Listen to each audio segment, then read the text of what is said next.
자, 우리 함께 신앙 고백함으로 청년부 예배 하나님께 드리도록 하겠습니다. 함께 신앙 고백하겠습니다. 전능하사 천지를 만드신 하나님 아버지를 내가 믿사오며 그 외아들 우리 주 예수 그리스도를 믿사오니 이는 성령으로 잉태하사 동정녀 마리아에게 나시고 본디오 빌라도에게 고난을 받으사 십자가에 못 박혀 죽으시고 장사한 지 사흘 만에 죽은 자 가운데서 다시 살아나시며 하늘에 오르사 전능하신 하나님 우편에 앉아 계시다가 저리로서 산 자와 죽은 자를 심판하러 오시리라. 성령을 믿사오며 거룩한 공예와 성도가 서로 교통하는 것과 죄를 사하여 주시는 것과 몸이 다시 사는 것과 영원히 사는 것을 믿사옵나이다. 아멘. 자, 오늘 볼 말씀은 로마서 12장 1절입니다. 로마서 12장 1절 우리 함께 보도록 하겠습니다. 로마서 12장 1절 제가 읽도록 하겠습니다. 그러므로 형제들아 내가 하나님의 모든 자비하심으로 너희를 권하노니 너희 몸을 하나님이 기뻐하시는 거룩한 산 제물로 드리라. 이는 너희가 드릴 영적 예배니라. 아멘. 이제 11장까지 마치고 새롭게 변화하는 12장에 들어섰습니다. 로마서를 크게 두 부분으로 나누면 첫 번째 1장부터 11장까지 이제 어떻게 구원받는가, 믿음으로 구원받는다, 이 얘기에 대해서 쭉 다루고요. 그 다음에 12장부터 그리스도인으로서 어떻게 살아가야 되는가, 이렇게 믿음으로 구원받은 우리가 어떠한 삶을 살아야 되는가에 대해서 설명하는 부분이 이제 오늘부터 시작되는 그 두 부분입니다. 자, 두 번째 부분입니다. 그런데 이제 1절과 2절, 12장 1절과 2절에서 좀 더 좀 전체적인 얘기를 해요. 그래서 지금 계속 이 부분을 12장부터 또 계속 할지는 잘 모르겠는데 어쨌든 이제 1절을 보면서 우리가 어떻게 이제 믿음으로 구원받은 우리들이 어떻게 살아가야 되는가, 전체적인 좀 부분을 오늘은 좀 살펴봤으면 좋겠습니다. 그래서 여러분들이 그렇게 좀 이해하면서 오늘 본문을 보셨으면 좋겠어요. 익숙한 본문이죠, 그죠? 영적 예배 이런 얘기도 많이 하고 산재물 이런 얘기들도 여러분 많이 들으셨을 겁니다. 아마 암송도 할 수 있겠고요. 그래서 익숙한 그런 본문인데 실제적으로 우리가 이 부분을 또 익숙하지만 잘 모를 수도 있어요. 그래서 다시 하나하나 좀 살펴봤으면 좋겠습니다. 첫 번째 우리가 살펴볼 것은 하나님의 자비하심으로 우리를 권한다는 이 부분입니다. 앞부분에 보면 얘기하죠. 그러므로 형제들아 내가 하나님의 모든 자비하심으로 너희를 권하노니. 그러니까 사도 바울이 이제 앞에 이론적으로 내용을 다 설명하고 뒤에 이제 너희들이 이렇게 살아야 된다고 권면을 주는 것들을 우리가 살펴볼 수 있습니다. 그런데 바울이 이렇게 권면하는 그런 근거가 있어요. 근거가 뭐라고 얘기합니까? 하나님의 모든 자비하심으로라고 얘기하죠. 그리고 단어도 내가 명한다, 아니면 하나님의 뜻이다, 이렇게 강하게 얘기하는 게 아니라 권면이라고 얘기하죠. 권면은 뭡니까? 권해주는 거예요. 야, 그래도 그냥 콜라가 있고 제로 코크가 있으면 너 건강을 위해서 제로 코크 먹는 게 좋지 않겠니? 이거죠. 명령은 뭐예요? 야, 어디 지금 네 배를 봐라, 제로 코크 먹어, 이렇게 하는 거면 다른 거잖아요. 지금 이제 사도 바울의 이 분위기를 보면 이렇게 하면 좋지 않겠니? 라고 권면을 하는 거예요. 여러분, 어떻게 보면 율법은, 우리가 앞에서 계속적으로 다뤘던 율법은 뭡니까? 이렇게 하라는 것이죠. 그리고 그렇게 하지 않으면 어떻게 돼요? 죽어요. 예를 들어서 안식일을 거룩히 지켜라 명령하셨어요. 안식일을 거룩히 안 지키면 어떻게 됩니까? 죽어요. 하나님께서 반드시 죽여라 라고 얘기하셨어요. 그만큼 율법은 굉장히 엄중하죠. 그리고 우리 앞에서 봤던 것처럼 율법을 지키지 않았기 때문에 결국 정죄를 받게 되고 심판에 이르게 되는 거잖아요. 자, 그런데 뭔가 분위기가 바뀌는 거예요. 이제는 권면을 하는 것이죠. 너 이렇게 살아야 된다, 이것이 하나님 뜻이야, 안 그럼 너 이제 지옥 가, 이런 얘기가 아니라 내가 너에게 권한다 얘기하죠. 그리고 그 권하는 근거도 뭡니까? 하나님의 자비하심으로 너희를 권한다고 얘기하는 거죠. 완전히 분위기가 바뀌는 것을 알 수 있습니다. 무슨 얘기입니까? 앞에서 지금 계속적으로 설명한 것이 우리가 믿음으로 구원 얻는다는 것이잖아요. 행위로가 아니라고 분명히 설명했습니다. 1장부터 11장까지 그렇게 입이 닳도록 행위가 아니다, 너희 행위로는 아무것도 할 수 없다, 의로움을 얻을 수 없다라고 계속적으로 얘기하는 것입니다. 자, 그렇게 됐으니까 이제 우리가 은혜로 구원 얻었죠. 하나님의 자비하심으로 구원을 얻었어요. 자, 그렇기 때문에 이제는 자연스럽게 내가 구원 얻으려면 이제 교회 오고 안 오고 구원하고 상관 있습니까 없습니까? 오해하지 마세요. 예, 여러분 교회를 오는 것과 오지 않는 것과 구원하고 상관이 있습니까 없습니까? 어려워요? 성경을 읽는 것과 구원 받는 것과 상관이 있어요 없어요? 없는 거예요 이제는. 그죠? 이게 우리가 믿음으로 구원 얻는다는 건 그런 거예요. 이제는 막 살아도 돼. 그렇지만 막 살면 돼요 안 돼요? 안 되죠. 그래서 권면하는 거예요. 자연스럽게 내가 은혜를 받았어. 그러니까 그 은혜를 받은 사람이 이제 자연스럽게 드는 마음 뭐냐면, 이야 막 살아야지, 이게 아니라 어떻게 이렇게 은혜를 주신 하나님을 위해서 살아갈까, 이 마음이 가득한 거예요. 그 가득한 마음을 가진 사람들에게 지금 권면을 하는 것이죠. 법이 아닌 거예요. 이렇게 살아야 돼, 이것이 정말 좋은 것이야, 너희가 은혜를 받았다고 하는 것은 이렇게 사는 삶이 합당한 삶이야 라고 지금 사도 바울이 얘기해 주는 겁니다. 뉘앙스 차이를 분명히 아시겠죠? 율법에서는 분명히 이렇게 해야 된다, 안 그러면 죽는다, 너 나쁜 놈이야, 뭐 심판을 받아, 이런 뉘앙스였다면 이제는 하나님의 자비하심, 하나님의 은혜를 가지고 너희들에게 권면해 준다. 그러니까 너희가 이렇게 살아라. 뒤에도 얘기하겠지만, 그래서 맨 마지막에 보면 이는 너희가 드릴 영적 예배니라, 마땅한 예배니라, 이렇게 설명하는 거예요. 당연히 은혜 받은 사람으로서, 구원받은 사람으로서 당연히 해야 될 것이 바로 이런 것이다 라고 얘기해 주는 것입니다. 자, 그러므로 그리스도인이라는 것은 앞에 나오는 이 은혜, 하나님의 은혜, 믿음으로 구원 얻는다는 것, 하나님께서 모든 것을 자비하심으로 행하셨다는 예수 그리스도의 십자가만이 우리의 유일한 길이라는 이 사실들을 이해하는 사람만이 권면으로 살 수 있어요. 그런데 이걸 이해 못하면, 자유가 주어지면 어떻게 됩니까? 방종하는 거예요. 은혜 받은 사람은 방종으로 나가지 않습니다. 여러분 저를 봐도 내가 엄청 자유스럽잖아요. 프리하거든요. 특별하게 막 이렇게 아니면 제 마음대로 살아요. 오해하지 마. 마음대로 산다는 게 이상하게 사는 게 아니라 편안하게 살아요. 그렇지만 뭐 제가 부족한 인간이라서 때로는 이제 방종으로 나갈 수도 있어요. 이러면 안 되는데, 이런 생각들이 들 때가 있지만, 하지만 편안하게 내가 하나님의 자녀이기 때문에 자유롭게 하나님을 위해 살아가는 것. 여러분도 마찬가지여야 합니다. 교회를 와야 되기 때문에, 안 그러면 구원 못 받기 때문에 교회를 오는 게 아니에요. 예배를 지금 무조건 드려야 되기 때문에 드리는 게 아니에요. 그냥 내가 구원을 받았어. 우리 지난주에 배웠잖아요. 하나님께서 이렇게 하셨다는 것을 깨달으니까 사도 바울이 와 기쁘다 하면서 찬양하잖아요. 당연한 결과이고 당연한 반응이에요. 매운 음식을 먹었을 때 맵다 하는 거고 당연한 결과. 그래서 예배 드리는 거예요. 예배를 드려야 되기 때문에 드리는 것이 아니라 당연하게 어떻게 하면 하나님을 기쁘시게 할까? 나 혼자 드리는 것보다는 모여서 드리는 게 낫고 함께 하는 것이 좋기 때문에 이 자리에 오는 거예요. 그래서 우리가, 여러분들이 하나님 앞에서 이제 이 자비하신 가운데 깊이 잠겨서 이제 좀 더 적극적으로 내가 주를 위해서 무엇을 할 것인가 고민하신 여러분들 되셨으면 좋겠어요. 의무가 아니라 특권인 거예요. 특권. 아들로서의 특권. 여러분, 부모님 이제 5월 8일 날 지나갔지만 무슨 날입니까? 어버이날. 어버이날 여러분 카네이션을 안 달면 국가에서 나와서 경찰이 잡아갑니까? 그다음에 부모님이 더 이상 너희에게는 일주일 동안 밥을 안 주겠다 이렇게 하십니까? 아니잖아요. 그렇지만 내가 특권으로서 아버지 어머니에게 선물도 하는 거죠. 왜? 아들이기 때문에, 딸이기 때문에, 자녀이기 때문에 감사해서 하는 거죠. 때로는 한번 그 사람 예를 들어 5월 7일 날 싸웠어. 그래서 사이가 안 좋을 수 있죠, 그죠? 그럴 때도 있어요. 하지만 내가 그렇게 하는 이유는 뭡니까? 한번 싸울 수도 있고 섭섭할 수도 있지만 관계가 끊어지는 게 아니잖아요. 이제 하나님과 우리 사이는 그런 사이라니까요. 종이 아니라 아들이에요. 자녀예요. 그렇기 때문에 자발적이고 내가 특권으로서, 나의 의무가 아니라 나의 권리로서 하나님을 섬기는 거예요. 그리고 그렇게 섬기는 것이 나에게 기쁨이 되는 것이고 이것이 내 영혼의 유익이 되는 것이죠. 우리의 신앙생활이 이래야 했으면 좋겠습니다.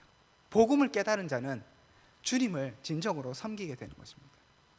주님의 은혜를 깨달은 자는 하나님께 무엇을 드릴까 고민하며 즐거워하는 사람인 것이죠. 저는 저와 여러분들이 바로 이 즐거움에 참여하기를 원합니다. 그래서 사도 바울이 분명히 얘기하는 것이, 그러므로 형제들아. 왜 형제예요? 내가 이제 하나님의 자녀이고 너도 하나님의 자녀잖아. 이방인이나 헬라인이나 배운 자나 못 배운 자나 그런 게 중요하지 않다고 얘기했죠. 하나님 앞에서는 똑같아요. 그렇기 때문에 그 사람도 은혜 받은 사람이고, 그래서 우리의 형제예요. 형제들아, 내가 하나님의 모든 자비하심으로 너희를 권하노니. 기억해, 내가 지금까지 설명했던 그거 있잖아. 이것들로 너희들에게 권하는 거야. 내가 무슨 사도이기 때문에, 내가 먼저 된 자이기 때문에 너에게 막 해라, 이게 아닌 거예요. 제가 여러분에게 얘기하는 것은 목사이기 때문에 뭐 듣겠습니까? 그죠? 그걸 얘기하는 게 아니라 지금 하나님의 모든 자비하심으로 여러분이 지금까지 들어왔던 하나님의 그 은혜, 이것들에 근거하여서 말씀드리는 겁니다. 그러면 무엇을 해야 합니까? 너희의 몸을 하나님이 기뻐하신 거룩한 산 제물로 드리라. 자, 어떻게 해야 합니까? 제물을 드리라고 얘기합니다. 그런데 그 제물을 무엇으로 하라고 얘기해요? 동물을 드리는 것이 아니고 뭐 돈을 드리는 것이 아니라 너희의 몸을. 그러면 어떻게 해야 합니까? 몸을 드리는 거 어떻게 드리는 걸까요? 하나님, 제 몸을 바칩니다. 이렇게 두꺼봐 헌지 주께 새집다오 하면서 얼굴을 드립니다. 새로운 얼굴로 바꿔오십시오. 뭐 이런 겁니까? 이 몸을 드린다는 건 내 전 삶을 드리는 것이죠. 나의 모든 것을 드린다는, 육체만이 아니라 내 영혼, 나의 삶, 나의 시간, 나의 재물, 내가 사랑하는 모든 그것을 하나님께 제물로 드리는 거예요. 제물은 뭡니까? 제물은 죽이는 거잖아요. 그래서 여기 물론 이제 나를 죽인다는, 아예 목숨을 끊어놓는 것은 아니기 때문에 산 제물로 드리는 거예요. 그래서 그런 예전의 과거의 제사 제도와는 다르지만 제물이에요. 완전히 드리는 거예요. 그래서 막 이게 내장을 이렇게 자르고 배를 가르고 이제 내장을 막 끄집어내고 다 태우잖아요. 완전히 드리는 거예요. 나의 몸을, 나의 전 생애를 완전히 드리는 거예요. 자, 이렇게 얘기하면 또 와, 내 걸 다 드려야 돼? 이런 생각이 나면 이거 아직 하나님의 자비하심을 제대로 깨닫지 못한 거예요. 그게 아니고 당연히 이제 하나님의 자비하심을 경험했다면, 하나님의 은혜를 경험했다면 이제 기꺼이 나의 모든 것을, 나의 몸을 거룩한 산제사로 하나님께 드릴 수 있는 거예요. 여러분의 인생을, 여러분의 삶을 주님께 드리십시오. 의무가 아니라 특권입니다. 삶을 드려라 이러면 좀 부담이 되긴 하지만 앞에서 얘기했던 것의 논리를 계속 따라가 보면 여러분, 이것이 특권입니다. 이것이 기쁨이에요. 드리면 하나님께서 더 큰 것으로 갚아주시고요, 하나님께 드리는 것이 자녀의 특권입니다. 이 특권을 누리십시오. 괜히 하나님 앞에서 이거 드려야 되나 말아야 되나, 10,000원짜리 두 개 있으면 10,000원을 드릴까? 10,000원? 왜 나에게 1,000원짜리가 없단 말인가? 이게 아니고 기꺼이 기쁜 마음으로 하나님께 드릴 수 있는 그런 것이 우리의 특권인 거예요. 전 여러분들이 이 특권을 누렸으면 좋겠습니다. 다음 주에 수련회 있잖아요. 수련회는 여러분의 무엇입니까? 의무가 아니라 특권. 이 놀랍지 않습니까? 완전히 관점이 바뀌는 거예요. 수련회 가는 건 나의 특권이요, 강사의 1시간 설교는 나의 즐거움인 거예요. 왜 30분 안 하고 1시간을 해? 왜 1시간만 하지 왜 2시간을 해? 이게 아니라 뭐다? 특권이다. 물론 이 땅의 삶이 좀 부족해서 때로는 재미없는 설교가 1시간, 2시간 될 수 있어요. 하지만 그래, 특권이다. 이게 받아들이는 거하고 의무로 짜증나는데, 이게 아닌 거예요. 여러분 가운데 말씀이 들려지는 것 특권이고요, 여러분의 삶을 드리는 것도 특권이고 즐거움이 되어야 하는 것입니다. 여러분의 몸을 드리십시오. 자, 그럼 여러분의 몸을 어떻게 드리는가? 여기 본문에서 이제 몇 가지를 얘기하는데 한 2가지만 얘기해 보면, 첫 번째, 너희 몸을 하나님이 어떻게 하시는? 기뻐하시는 이라고 얘기하죠. 자, 몸을 드릴 때 여러분 이거예요. 선물을 줄 때 그 선물을 받는 사람이 기뻐하는 선물을 주는 게 가장 좋은 선물이죠. 그죠? 의무는 달라요. 의무감으로 선물 줘야 될 때가 있잖아요. 예를 들어서 예를 들어 거래처 사장이라고 칩시다. 거래처 사장이야. 거래처 사장이니까 선물을 명절 때 예를 들어 선물 줘야 되면 이 거래처 사람이 도대체 뭘 좋아하실까, 뭘 기뻐하실까 막 맨날 며칠 고민하면서 그렇게 합니까? 대충 가격대 생각해서 무난한 거 이런 거 주잖아요. 그죠? 맞죠? 여러분이 저에게 선물을 줄 때 어떤 마음으로 줄지는 잘 모르겠는데 좀 고민하면서 주시기 바랍니다. 주는 사람도 없지만 그 다른 거예요. 그죠? 근데 내가 정말 사랑하는 사람이라고 쳐요. 내가 정말 너무 감사해서 이 선물을 줘야 되겠다 쳐요. 그러면 어떤 마음이 듭니까? 이 사람 뭘 좋아하지? 이걸 주면 좋아할까? 싫어할까? 이런 거 있잖아요. 요즘에 뭐 카톡으로 선물 주기가 굉장히 발달됐으니까 쉬워요, 그죠? 그랬을 때 여러분 커피를 한 잔 준다고 해도, 예를 들어 이수구 목사님한테 커피를 준다고 해. 그랬을 때 그냥 대충 커피 제일 싼 거, 이디야, 뭐 이디야 있나 모르겠다, 뭐 준다고 쳐요. 그렇지만 정말 감사해서 주게 되면 어떻게 돼요? 이수구 목사님 어떤 커피를 좋아할까? 스타벅스를 좋아하실까? 그 다음에 투썸을 좋아하실까? 아니면 뭐 다른 커피를 좋아하실까? 커피만 드시면 너무 허전하지 않을까? 조각 케이크 더 있어야 되지 않을까? 조각 케이크는, 우리 목사님은 치즈 케이크를 좋아하실까? 초코 케이크를 좋아하실까? 그런 거 아니에요? 그러면 우리가 하나님께 우리의 몸을 드린다고 할 때 여러분 어떻게 하셔야 됩니까? 하나님 뭐 대충 우리 받으세요, 이게 아니라 하나님이 기뻐하시는 제물로 드려야 되는 거예요. 내가 기뻐하는 게 아닌 거예요. 하나님이 기뻐하시는 제물로 내 삶을 드려야 되는 겁니다. 그래서 여러분들이 고민해야 될 것은 이제부터 하나님이 무엇을 기뻐하시는가. 그래서 종종 얘기하지만 하나님이 무엇을 기뻐하시고 하나님의 취향은 무엇이고 하나님이 원하시는 것이 무엇인가는 어떻게 알 수 있어요? 성경에 써 있는 거예요. 그래서 보는 거예요. 하나님 뜻대로 살고 싶은데, 하나님 뜻대로 살아야 하는데 어떻게 살아야 되는가? 내 생각대로 하면 안 돼요. 그래서 잘 하나님을 모르는 사람들은 그냥 열심히 하는 거예요. 새벽 예배도 나오고 저녁 예배도 나오고 뭐 오후 예배도 나오고 뭐 화요일도 나오고 수요일도 나오고 목요일도 나오고, 그게 나쁘다는 게 아니라 그래서 해서 나는 잘했다고 생각하는 거죠. 이스라엘 백성들 어떻게 했습니까? 율법을 열심히 지켰어요. 열심히 제사를 드렸습니다. 그렇지만 그것이 하나님이 기뻐하시는 것이었나요? 아니라고 얘기하잖아요. 하나님은 성전문을 좀 닫았으면 좋겠다고 할 정도로 거부하셨어요. 내가 열심히 한다고 되는 게 아니에요. 내가 기뻐하는 대로 이렇게 하면 하나님 좋아하시겠지. 하나님은 예를 들면 떡볶이를 좋아하실 거야. 하나님은 밀가루를 안 좋아하시는데, 예입니다. 그렇다는 게 아니라 그냥 그렇게 내가 떡볶이 좋아하니까 하나님도 좋아하실 거야, 이렇게 하는 거예요. 여러분, 내가 돈을 좋아하니까 하나님 돈 좋아하시겠습니까? 그래서 내가 헌금 이 정도 했으면 됐지라고 하고 끝내버리는 거예요. 하나님이 그것을 기뻐하실까요? 이런 질문을 제대로 해야 되는 것이죠. 하나님 무슨 거짓입니까? 하나님 돈이 없어요? 그렇지 않잖아요. 그런데 내가 저도 그래요. 다른 모든 선물보다 돈을 주면 제일 좋잖아요. 10만 원 준 것보다 20만 원이 좋고 20만 원보다 30만 원이 좋죠. 그러니까 우리도 이렇게 생각하는 거야. 하나님께 드릴 때 내가 제일 기뻐하는 건 무엇인가? 돈이지. 뭐니 해도 머니지. 그럼 10만 원을 드릴까? 그래도 20만 원 받았을 때가 더 좋겠지. 그래서 감사헌금 딱 드리면 나는 하나님께 의무를 다했다. 정말 난 최선을 다했다. 이런 식으로 생각하고 끝내버리는 것이죠. 이것은 신앙생활이 아닙니다. 나 중심적인 생활이에요. 하지만 성경은 뭐라고 얘기합니까? 오늘 본문은 무엇이라고 얘기합니까? 은혜 받은 사람은 어떤 삶을 살아야 합니까? 우리의 모든 삶을 다 드리는 것인데 하나님이 기뻐하시도록. 열심으로 되는 게 아니에요. 돈으로 되는 것도 아닙니다. 예를 들면 젊음으로도 되는 것도 아니에요. 다른 것이 아니라 하나님이 기뻐하시는 대로, 하나님의 법대로 우리가 우리의 삶을 드릴 때 하나님께서 그 재물을 받으시는 겁니다. 두 번째, 성경에 보면 그 다음에 재물을 하나님 기뻐하시는 거룩한 재물로 드리라고 얘기하죠. 이 거룩한 재물은 뭡니까? 구별되는 것이죠. 다른 것과는 구별되는 것. 그래서 깨끗한 것일 수 있고, 이제 과거 제사제도에서 재물의 중요한 것은 두 가지가 있겠는데, 오늘 본문으로 비춰보자면 첫 번째는 하나님께서 갖고 오라는 게 있어요. 소, 양 이런 거 있잖아요.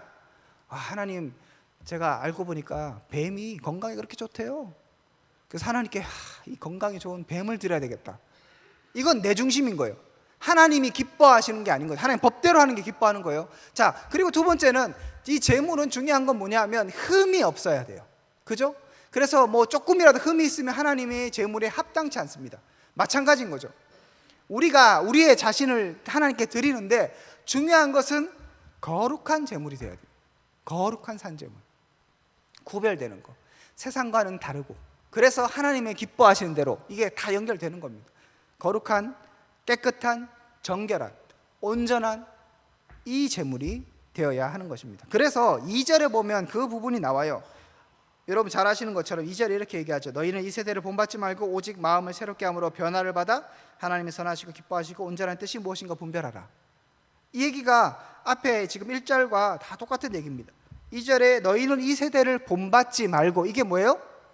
구별된 거룩한 제물인 것이죠. 이 세대가 좋아하고 이 세대가 생각하는 게 있는 거예요. 하지만 하나님이 기뻐하신 것을 생각하고 이 세대가 생각하는 대로 생각하지 않고 구별된 제물로 드리는 것이죠. 때로는 이렇게 구별된다는 것이 굉장히 불편한 일일 수 있습니다. 때로는 내 희생을 감수해야 되는 일일 수 있어요. 하지만 하나님께서 원하시는 제물은 바로 이런 제물이죠. 하나님께 온전히 우리가 그렇게 우리의 삶을 드릴 때 제대로 된 은혜 받은 사람으로서의 삶을 살 수 있게 되는 것입니다. 자, 이런 것들이 마지막에 보면 너희가 드릴 영적 예배니라라고 얘기합니다. 이 영적 예배라는 거 여러분 뭐 많이 들으셨겠지만, 이게 원어로 보면 영적이라기보다는 이렇게 뭐 영으로도 번역할 수 있는데, 근본적인 건 이제 뭐 지식, reasonable 뭐 이런 건데, 그래서 이것을 영으로도 해석할 수 있지만 영이라는 게 스피리추얼 그런 영이 아니에요. 지식, 뭐 이렇게 마음, 이런 의미에서의 지금 영이거든요. 그래서 이것을 정확하게 번역하자면 마땅한 예배니라라고 번역할 수 있어요. 또 하나 여기서 예배라고 번역됐는데, 이 예배라는 번역이 약간 좀 오해를 살 수 있어요. 예배 생각하면 지금 이 시간에 예배를 생각하잖아요. 그런데 이것도 원어적으로 보면 그냥 섬김이에요. 그래서 다시 얘기하면 이렇게 하나님께 너희의 몸을 기뻐하시는 거룩한 산 제물로 드리는 것이 뭐냐 하면, 이것이 너희가 드릴 마땅한 섬김이다 라고 번역할 수 있습니다. 그거예요. 우리의 마땅한 섬김. 자, 앞에서도 얘기했지만 은혜 받은 사람, 하나님의 구원이 무엇인가 깊이 깨달은 사람, 예수 그리스도의 십자가 외에는 아무런 대안이 없고 내가 아무것도 구원을 위해서 할 수 없다는 것을 깨달은 사람이 뭘 하는가? 그 사람은 자연스럽게 나오는 결과로서 마땅히 드릴 섬김이 있는데, 그 섬김은 바로 얘기하는 것처럼 너희의 몸을 드리는 것이다 라고 결론 지을 수 있는 것이죠. 여러분, 우리가 하나님께 뭔가를 드려서 하나님을 기쁘시게 할 수 있겠습니까? 쉽지 않아요. 제가 여러분에게 10만 원 주면 좋겠어요, 안 좋겠어요? 좋죠. 그런데 제가 누굽니까? 이재용 삼성 부회장한테 10만 원을 줬어요. 그 사람 어떻게 생각하겠어요? 날 거지로 하나? 뭐 그렇게 생각할 거 아니에요. 달라요. 하나님께 우리가 뭔가를 드린다고 했을 때 하나님이 무슨 이렇게 그것 때문에 부자가 되고 막 좋아지고 이럴까요? 그렇지 않아요. 유치원에서 이제 아들이 뭐 이렇게 해오잖아요. 그러면 인간적인 기준을 치면 전 또 그런 거 싫어하거든요. 말도 안 되는 거 갖고 와요. 막 색칠이라고 해봤자 그게 색칠도 아니고 낙서죠, 그죠? 그림도 엄마 아빠를 그렸다는데 그냥 눈, 코, 입이 있을 뿐 때로는 코도 없고, 그럼 그냥 이것을 사람이라고 생각해 줘야 사람인 것이지, 그거를 무슨 피카소처럼 그려갖고 와요. 그랬을 때 저에게 도움이 되겠습니까, 안 되겠습니까? 아무 도움이 안 돼요. 그럼 뭐 만들기를 해서 갖고 와. 뭐 어디 쓸 데 있겠습니까? 없어요. 뭐 사진 같은 거 이렇게 붙여갖고 뭐 이렇게 이것저것 뭐 해갖고 와요. 그러면 아무 쓸 데 없어요. 그런데 이제 뭐 교육상, 그 다음에 또 부모로서 한 번씩 이렇게 그림을 갖고 오면, 사진 뭐 이렇게 뭐 작품을 갖고 오면 냉장고에 붙여놔요. 왜 그렇죠? 진짜 가치가 있어서 그냥 걔가 나한테 준 거니까. 그게, 그리고 뭔가를 했다는 것 자체. 사실 뭐 어버이날도 뭘 갖고 왔어요. 카네이션 같은 거. 지가 했겠어요? 선생님이 다 했겠지. 그걸 갖고 왔어. 그럼 내가 어떻게 해요? 이 선생님이 했고 시켜서 했고, 지가 카네이션이 뭔지 뭘 알며, 그다음에 어버이날이 뭔지를 뭘 알겠어요. 그냥 갖고 와라니까 갖고 왔고, 하라니까 하고, 그림 그리라니까 뭐 대충 낙서를 했겠죠. 그래서 갖고 왔어요. 그랬을 때 저는 어떻게 반응합니까? 아이, 수고했다. 야, 대단하네. 너는 정말 엄청난 재능 가졌구나. 이렇게 얘기하는 게 진짜 재능을 가져서, 아니면 진짜 뭔가를 잘해서 하는 게 아니잖아요. 우리가 마찬가지입니다. 하나님께 드릴 수 있는 것은 내 삶을, 내 몸을 막 드리고 하나님이 기뻐하신 걸 했을 때 하나님께 뭐 하다못해 플러스 0.00001이라고 되는 게 있냐고요. 없어요. 오히려 쓰레기예요. 여러분, 요즘은 쓰레기는 종량제 봉투에 넣으면 돈이 더 들어가요. 안 갖고 오는 게 더 나아. 그런데 그것을 받는 건 왜입니까? 관계이고 아들이고 자녀이기 때문이죠. 자, 하나님께서 이렇게 얘기하신 거예요. 너희에게 마땅히 드릴 하나님의 섬김이라고 얘기했을 때 이 섬김이라는 것이 어떤 의미인가 아시겠죠? 여러분, 그래서 제가 오늘 11장 35절의 얘기를 다시 한번 적었는데, 로마서 11장 35절에 누가 주께 먼저 드려서 갚으심을 받겠느냐. 하나님께 뭔가 드려서 와 대단하구나, 이거 내가 너 더 줄게, 뭐 선물이다, 이렇게 할 게 없다는 거예요. 하나님께 더 할 게 아무것도 없습니다. 하나님은 그 자체로 완전하신 분이에요. 우리는 부족한 것이 있기 때문에 뭔가 누가 주면 플러스 1이 돼요. 하지만 완전하신 분은 거기에 뭔가를 해도 그냥 완전이에요. 무한대 1, 무한대 플러스 1은 뭡니까? 무한대예요. 그렇죠? 아무런 플러스가 되지 않습니다. 이게 하나님이신 거예요. 우리가 뭔가 그렇게 한다고 해서 뭔가 하나님이 대단해지고 무슨 영광을 받으신 게 아니라는 것이죠. 하지만 그 행위, 그 마음, 그렇게 은혜를 받은 자가 그것을 깨닫고, 그죠? 하나님이 누구인가를 깨닫고, 그것 때문에 제 아들이 정말 말도 안 되는 걸 갖고 오는 그것이지만 그것을 기뻐하신다는 것이죠. 그것이 마땅한 섬김이라고 오늘 본문이 얘기하는 것입니다. 전 여러분들이 이 섬김 가운데, 이 특권 가운데 살 수 있기를 축복합니다. 진짜입니다. 그렇게 사셔야 하는 것이죠. 내가 뭔가 이렇게 예배를 막 많이 나가주면 하나님 뭐 엄청나게 뭐 대단해지시고 뭐 바뀔 것 같습니까? 안 그래요. 아무 상관없어요. 그래서 하나님은 저 돌들로도 나를 찬양케 할 수 있다고 하나님께서 말씀하십니다. 그렇지만 그 하나님의 은혜를 깨달은 사람이 자녀가 되었고요, 자녀로서 신분으로 나오기 때문에 종이 아니라, 그래서 권면해 주는 것이고요, 자비하심으로 근거를 되는 것이죠. 그 자녀로서 나오는 사람이 마땅히 그렇게 할 때 하나님은 영광 받으시며 기뻐하시는 것입니다.